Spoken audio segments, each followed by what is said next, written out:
Chers amis, bienvenue dans un autre épisode aujourd'hui dans le monde militaire. Dans cette vidéo, nous allons parler d'une déclaration du Premier ministre britannique Keir Starmer, qui s'est dit prêt à envoyer des soldats britanniques en Ukraine, reflétant la nouvelle réalité géopolitique d'une Europe post-américaine. La nouvelle course au pouvoir mondial a déjà commencé et la lutte est maintenant pour la suprématie de l'intelligence artificielle.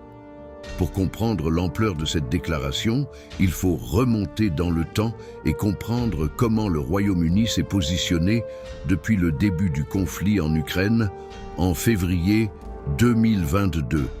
Depuis le début de l'invasion russe, les premiers ministres britanniques ont adopté une position ferme de soutien à Kiev. Dans les premiers jours de la guerre, alors que le monde était encore abasourdi par l'agression horrible et brutale de Vladimir Poutine, le Premier ministre britannique de l'époque, Boris Johnson, a pris la tête de ce qui allait devenir une action majeure en soutien à la défense ukrainienne. C'est en grande partie grâce à son action rapide et énergique que l'Ukraine, jusque-là seule face à un agresseur beaucoup plus puissant, a pu résister au premier coup, tenant debout malgré la force de l'attaque russe, laissant le temps à certaines nations occidentales, dirigées par les États-Unis et le Royaume-Uni lui-même, d'organiser l'une des plus grandes campagnes de soutien militaire et humanitaire à une nation depuis la fin de la Seconde Guerre mondiale.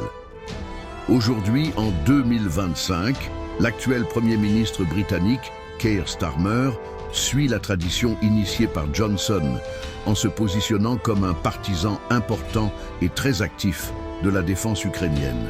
Et c'est dans le cadre de ce soutien que Starmer a fait une déclaration importante, disant qu'il était prêt à envoyer des troupes britanniques dans le cadre d'une mission de maintien de la paix si les négociations entre la Russie et l'Ukraine aboutissent à un cessez-le-feu.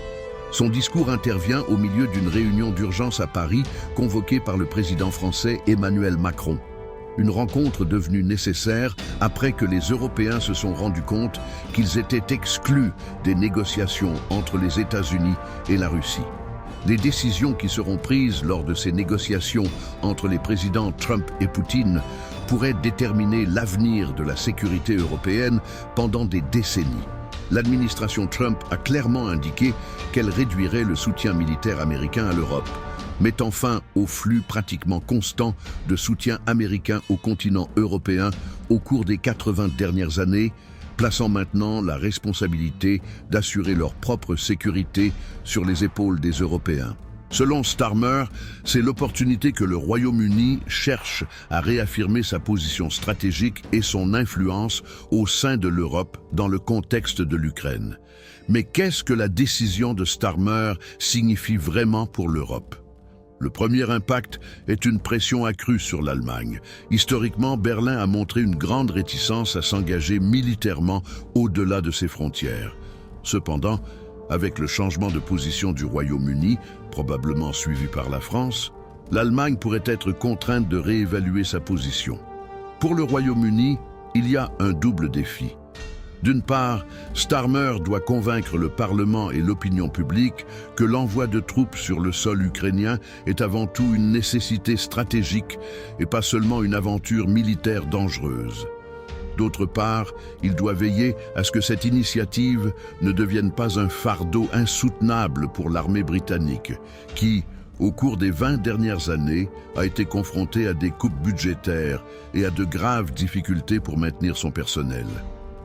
Pour Starmer et les membres des forces armées, la présence de troupes britanniques dans une mission de maintien de la paix en Ukraine est importante, non seulement pour consolider la position du Royaume-Uni dans une Europe post-américaine, mais aussi et surtout pour que le pays ait un rôle plus actif et décisif dans la période d'après-guerre, comme il l'a fait et continue d'avoir dans la phase actuelle, avec des hostilités ouvertes. Une autre raison importante est que la présence d'une force internationale de maintien de la paix, composée de soldats de pays alliés, pourrait garantir l'indépendance et la souveraineté du territoire ukrainien non occupé par la Russie. Le Premier ministre britannique estime, et de nombreux analystes s'accordent à dire, que la simple cessation des hostilités par un cessez-le-feu ne garantira pas la paix en Ukraine, ce qui ne sera possible qu'avec la présence d'une force internationale de maintien de la paix robuste. L'idée d'une force européenne de maintien de la paix a été débattue dans les coulisses de la politique internationale depuis le début du conflit, mais a toujours rencontré des résistances. Le plus grand obstacle est la question de savoir comment assurer la sécurité de cette force. La présence de troupes européennes sans le soutien direct des États-Unis pourrait être perçue par la Russie comme une invitation à de nouvelles attaques. Les planificateurs militaires discutent d'un modèle dans lequel les soldats ukrainiens resteraient en première ligne, tandis que les troupes européennes agiraient en tant que garants de la stabilité dans les zones repliées et dans les zones frontalières sans combats actifs. Pour que cela fonctionne, il faudrait au moins 100 000 soldats européens. Bien que le nombre semble raisonnable, compte tenu des plus de 2 millions de soldats russes et ukrainiens qui se battent actuellement en Ukraine, il s'agit d'un contingent très important par rapport aux normes actuelles des armées européennes. En fait, l'ensemble du personnel militaire de toutes les branches des forces armées britanniques ne s'élève qu'à 100 150.